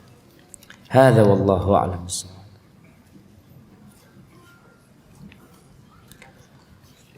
Afwan Ustaz, mohon tanya terkait hadis tentang 7 orang yang masuk golongan mendapatkan naungan Allah Subhanahu wa taala, 2 orang yang saling mencintai karena Allah. Apakah untuk persahabatan atau untuk hubungan suami istri juga? Nah, kalau dibangun di atas cinta sama Allah, maka itu menjadi hubungan yang kekal dan abadi. Ketika semua hubungan akan terputus dan akan menjadi permusuhan, tapi hubungan karena Allah akan terus terjaga. Bagaimana orang-orang di surga pun kadangkala ingat sama kawannya yang beriman, kok nggak kelihatan di surga? Dia pun bisa memberikan syafaat, memohon kepada Allah. Suami istri pun seperti itu. Makanya Rasul SAW membangun rumah tangganya di atas cinta kepada Allah. Nabi SAW pernah mendiamkan istrinya selama 1 bulan. Ketika istrinya menuntut sesuatu, menuntut tambahan nafkah, atau suka bikin ribut di rumah. Ini udah ada yang nggak bener. Maka kemudian Nabi memboikot istri-istrinya selama 1 bulan. Nih, para suami dan para istri. Ketika antum melihat pasangan hidup antum nggak bener, ada 2 pilihan. Antum perbaiki istri antum, perbaiki suami antum untuk taat kepada Allah Azza wa Jalla. Nggak bisa, selamat tinggal. Wah, enak banget Ustaz selamat tinggal. Ya memang seperti itu. Ketika cintanya dibangun karena Allah Subhanahu wa taala.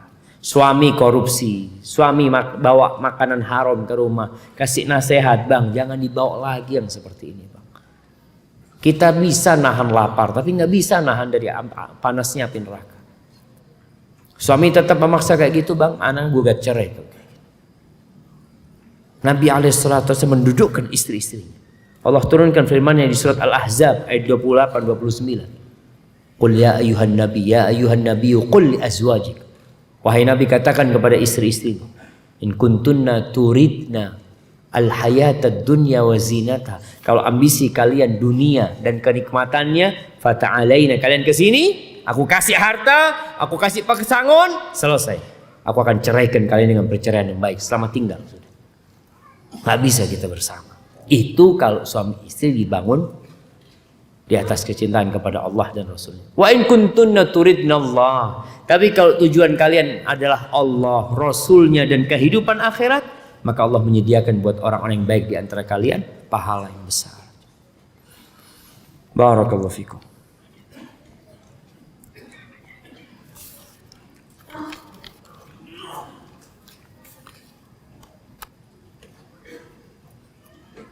Ustadz, bukankah orang yang pertama kali dihisab salah satunya orang yang banyak hartanya?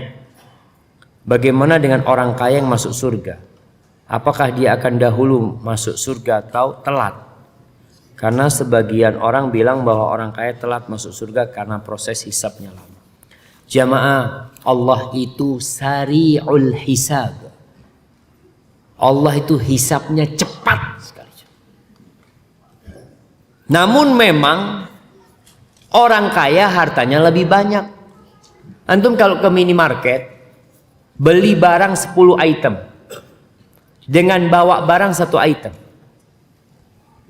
sama-sama nih alat, kan kadang-kadang ada 2 kasir kan jemaah, ada 2 kasir sama bareng nih, lebih cepat mana jemaah? Yang 1 item, bunyi akan jalan dia. Antum enak banget dia cepet gitu. Ini cuma 1 itemnya. Antum beli 10. Makanya dikatakan penghuni surga itu ketika selesai hisab, dia siang hari sudah ada di surga. Jadi hitungannya kalau hitungan dari pagi sampai siang, waktu orang kailulah dia sudah di surga. Cepat hisab Allah Azza wa Jalla. Tapi bagaimanapun orang kaya lebih banyak hartanya, maka hisabnya lebih panjang. Karena Allah akan tanyakan 2 hal. Dari mana engkau dapat dan kemana engkau ditanya. Dan antum bisa lihat sekarang yang namanya BPK.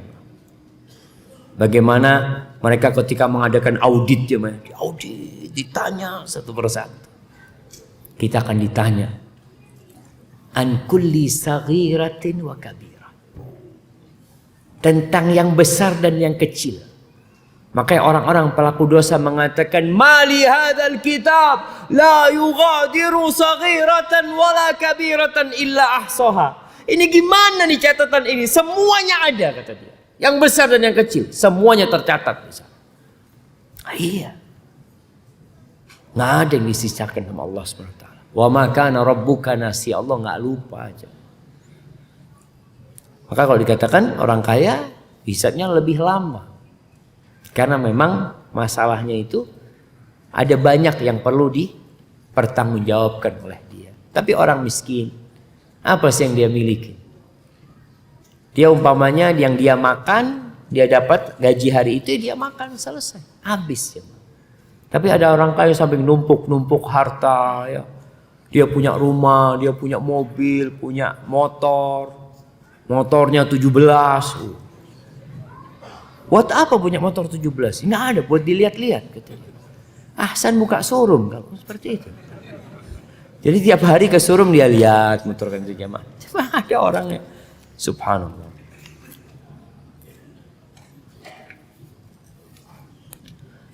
Apakah kalau seorang anak berzikir seperti bertakbir, bertahmid, bertasbih, bertahlil, orang tua kita yang sudah meninggal mendapatkan bagian pahala dari bacaan zikir anaknya itu?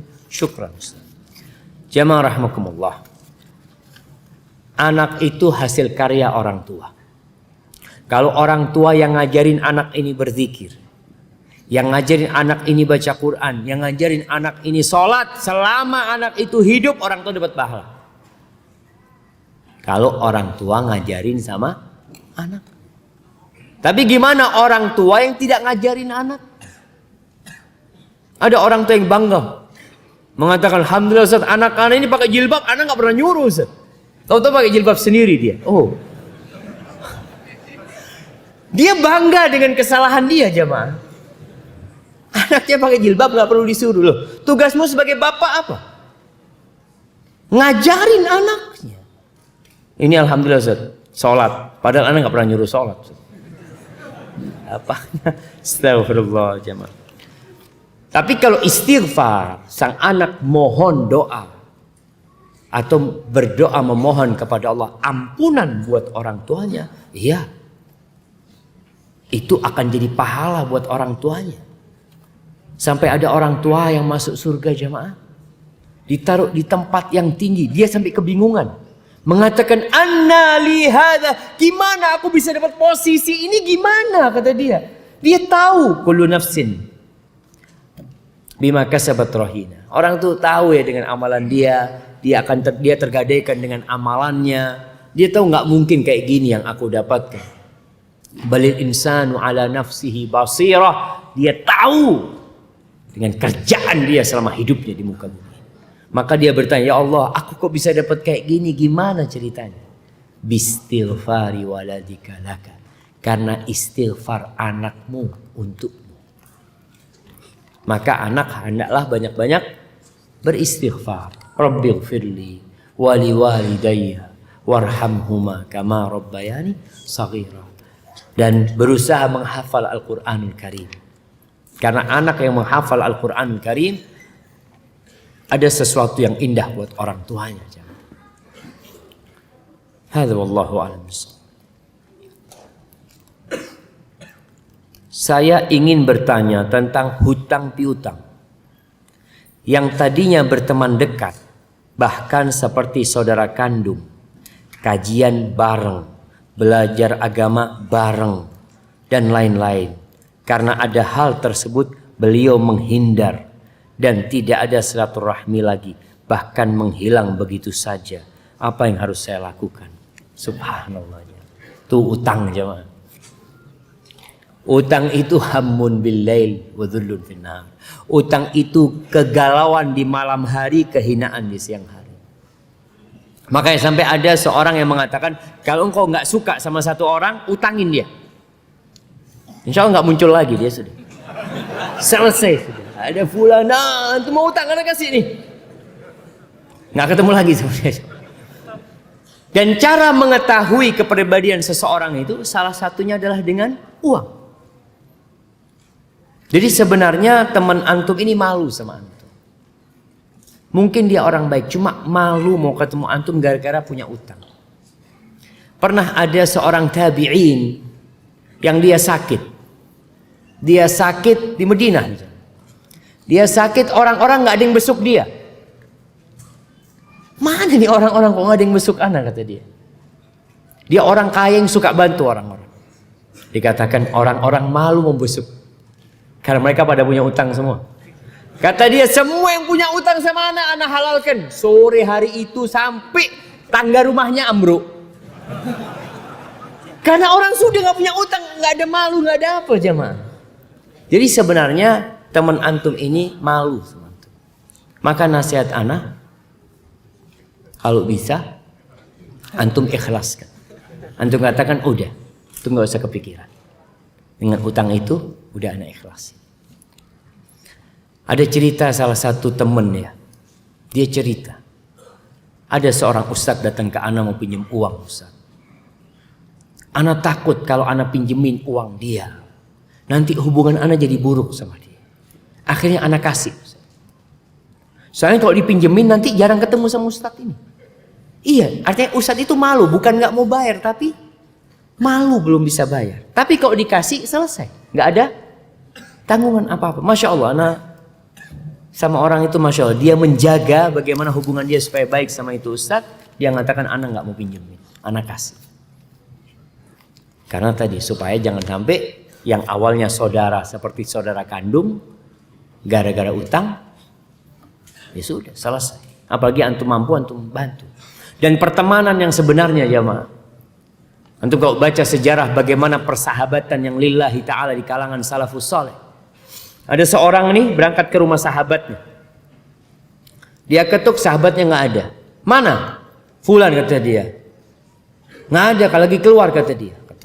Tolong ambilkan tempat duitnya Fulan, kata dia. Ini pembantunya jamaah. Pembantunya disuruh sama tamunya itu untuk ngambil tempat duitnya Fulan. Sama pembantunya diambil. Nih. Dia ngambil uang, saya itu kasih tahu nanti, majikanmu aku ngambil uang sekian. Akhirnya udah.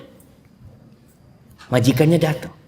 Pembantunya ngomong, tadi Fulan temanmu datang dan dia minta aku ambilkan tempat duit karena dia ada perlu sesuatu. Dan kau ambilkan? Iya, kata dia. Dan dia ambil uangnya. Iya, kamu bebas untuk wajah Allah SWT. Dia seneng, ini teman nganggap saudara beneran. Dan ini pembantu, itu budak perempuan ketika itu benar-benar melihat persahabatan majikannya dengan orang itu. Sampai dia bawakan tempat uang. Kalau sekarang antum dikasih ATM temen, jazakallah khair. Allahu Akbar. Itu lillahi ta'ala pertemanan mereka.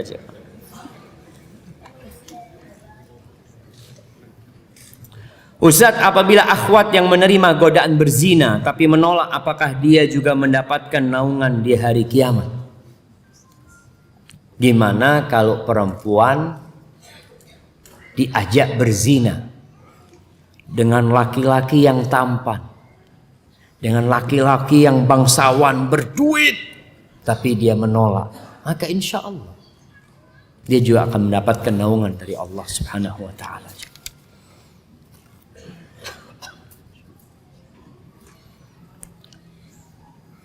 Bagaimana hukum mengganti sholat wajib yang sudah terlewat dengan sengaja? Ada yang bilang harus diganti, ada yang bilang mengganti sholat fardu itu paham khawarij. Bismillah, ana izin minum jamaah.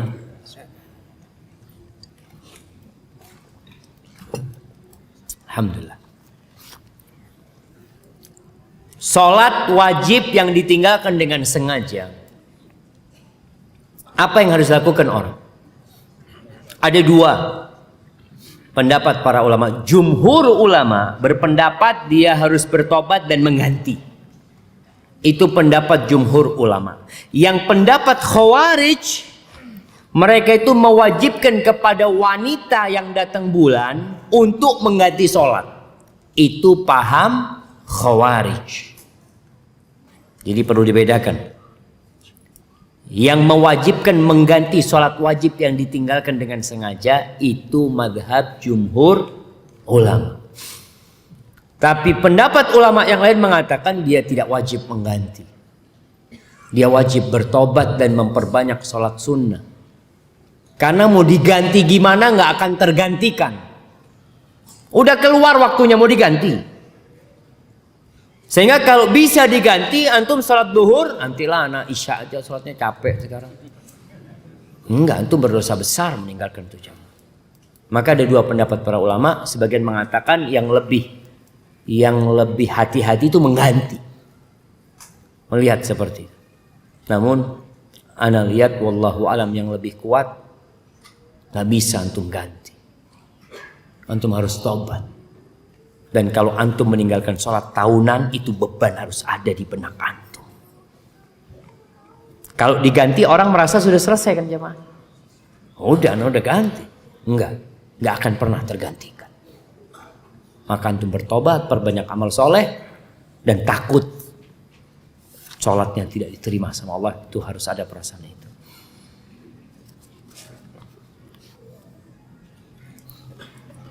Saya selalu takut dengan azab Allah, tapi terkadang saya suka masih menunda sholat. Ya nggak takut tentu sama azab Allah. Orang kalau yakin jamaah, antum lihat orang yang yakin ada polisi di sana, nggak mungkin dia nggak pakai seatbelt. Yakin polisi langsung seret. Kenapa? Yakin polisi itu. Iya polisi. Tapi ini orang yakin dengan azab Allah, namun kadang-kala lupa.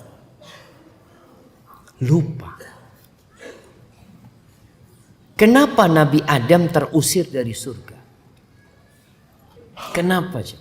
Apakah nggak yakin Nabi Adam dengan larangan Allah dan azabnya? Yakin. Allah mengatakan walaqad ahidna ila adama min qabl fanasiya wa lam najid lahu azma. Kami telah membuat satu perjanjian dengan Adam alaihissalam sebelum ini, kemudian Nabi Adam lupa Nabi Adam. Dan kami mendapatin dia tidak punya keinginan yang kuat, ya karena lupa tadi. Maka kita harus menumbuhkan keyakinan dengan pahala dengan fadilah dan dengan hari akhir. Itu yang membuat antum jadi semangat beramal. Maka berusaha untuk tidak telat sholat.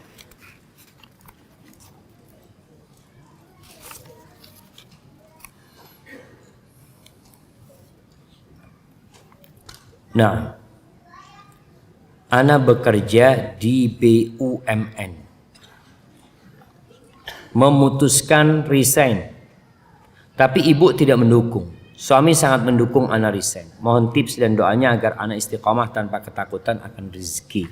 Syukur. Nah, banyak orang tua yang takut anaknya tidak bisa membantu orang tuanya lagi.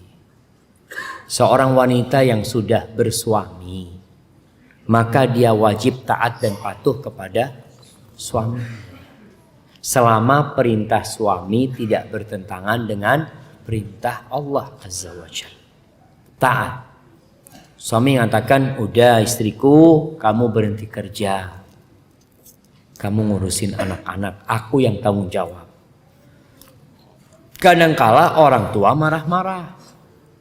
Enak banget kamu suruh berhenti. Saya yang biayai kuliah dia. Saya yang nyekolahkan dia sampai jual sawah. Sekarang suruh berhenti. Kadangkala orang tua seperti itu. Yang kita mohon maaf sama mertua kita, mohon maaf. Waktu itu bapak mertua udah serahkan dia sama anak. Kan udah diserai. Tanggung jawabnya kan udah tanggung jawab anak. Surga dan neraka dia sudah suaminya. Maka orang tua nggak boleh intervensi ke rumah tangga anak.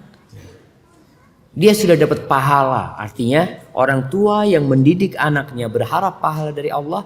Anak perempuan khususnya 2, 3 itu Allah akan selamatkan tuh orang tua dari api neraka. Maka jangan berharap balas budi anaknya di dunia, jangan. Tapi kalau anak laki-laki mau nggak mau dia tetap harus bertanggung jawab atas orang tuanya. Namun bukan berarti anak perempuan tidak berbakti sama orang tuanya. Tetap berbakti sama orang tuanya semampu dia. Dengan keterbatasan dia sebagai seorang istri. Nah, ini pertanyaan terakhir jamaah. Asar jam berapa jamaah?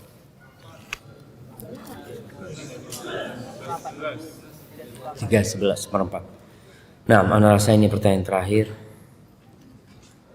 Apa pertanyaan terakhir? Ustaz, bagaimana hukumnya seorang suami yang sudah hijrah tapi masih belum bisa menahan amarahnya, temperamental? Ini pertanyaan ibu-ibu semua ternyata jamaah. Suami dari tadi yang dibicarakan. Nah, bicara amarah. Amarah ini termasuk karakter buruk, akar permasalahan. Banyak problematika sumbernya dari amarah.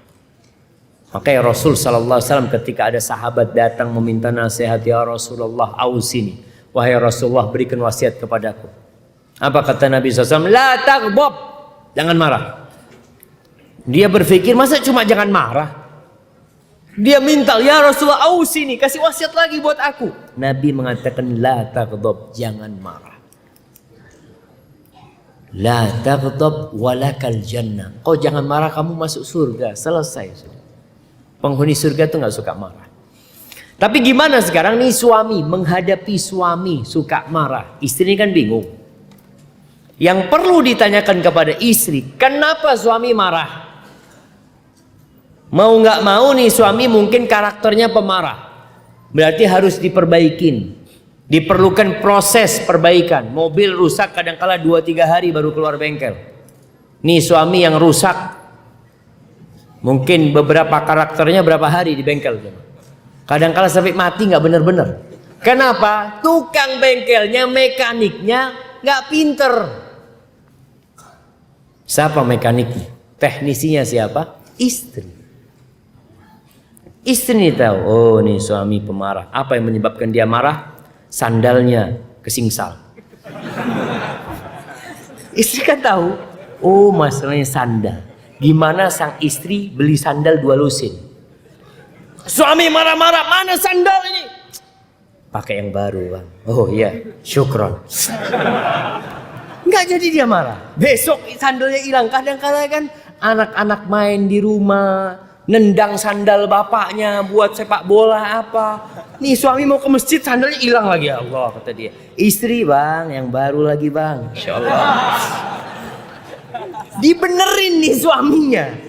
Lama kelamaan dia itu nggak pernah marah gitu loh, karena kebiasaan jamaah. Ketika terbiasa tidak marah, udah nggak bisa marah dia. Dia mau marah, maksa marah, anak kok udah nggak bisa marah ya kata dia. Karena kebiasaan itu sudah hilang. Kemudian istri tahu dengan kebiasaan suaminya juga. Anak harapan anak kepada para istri, tolong dilayani suaminya. Kalau udah hijrah tuh ngerti hak-hak suami, jangan minta haknya sendiri. Penuhin hak suami. Suami datang, usahakan ada di depan pintu. Kadangkala istri ini suami datang dia di kamar ya. Oh udah datang bang, kata dia. Ya ini bini di mana? Kata dia. Oh ternyata sedang tiduran sama main handphone. Afwan bang, afwan. Anak capek bang. Ayo. Emangnya suaminya nggak capek? Maka istri harus tahu. Harapan anak ketika ada kerjasama. Mekanik sama mobil rusak nih. Sama ini pinter. Insya Allah mobil itu benar. Sambil didoain suaminya. Setiap mau tidur pijetin suaminya sambil bacain doa. Diruqyah suaminya. Nah, nggak apa-apa jemaah. Istri ini jangan cuma marah-marah istrinya. Kadang-kadang istri ngatain suami, enggak. Oke, suami salah, rusak nih suaminya, perbaiki. Itu tanggung jawab seorang istri. Barakallahu fikum. Itu yang bisa sama jemaah. Baik, sebelum kita tutup, tadi kita sebutkan tentang bekal kita udah cukup belum? Ada 6 bekal yang tadi dibahas. Siapa yang hafal? Nggak baca? Nggak baca? Nah. Nggak baca. Taruh handphone. Nah. Pertama tauhid. Kedua takwa. Tauhid tambah ikhlas. Biarin dia jemaah. Yang pertama tauhid dan keimanan, yang kedua yakin, yang ketiga takwa, yang keempat ikhlas, yang kelima amalan yang tersembunyi, yang keenam sabar. Masya Allah. Buat siapa hadiahnya jemaah? Ya buat dia jemaah. Taib. Ana mohon maaf jemaah. Satu pertanyaan lagi. Masih ada, masih banyak hadiahnya jemaah. Baik. Apa benteng keimanan yang 5? Nah. Yang pertama keyakinan. Kedua keikhlasan. Yang wajib-wajib. Yang keempat yang sunnah-sunnah. Yang kelima adab. Tolong adabnya dijaga. Fadhal barakallahu fikum. Taib jamaah, kurang lebihnya mohon maaf karena ana harus lanjut kajian lagi. Doakan semoga Allah memberikan keikhlasan, dan kekuatan kepada kita semua. Subhanakallahumma bihamdika asyhadu an la ilaha illa anta astaghfiruka wa atubu ilaik. Assalamualaikum warahmatullahi wabarakatuh.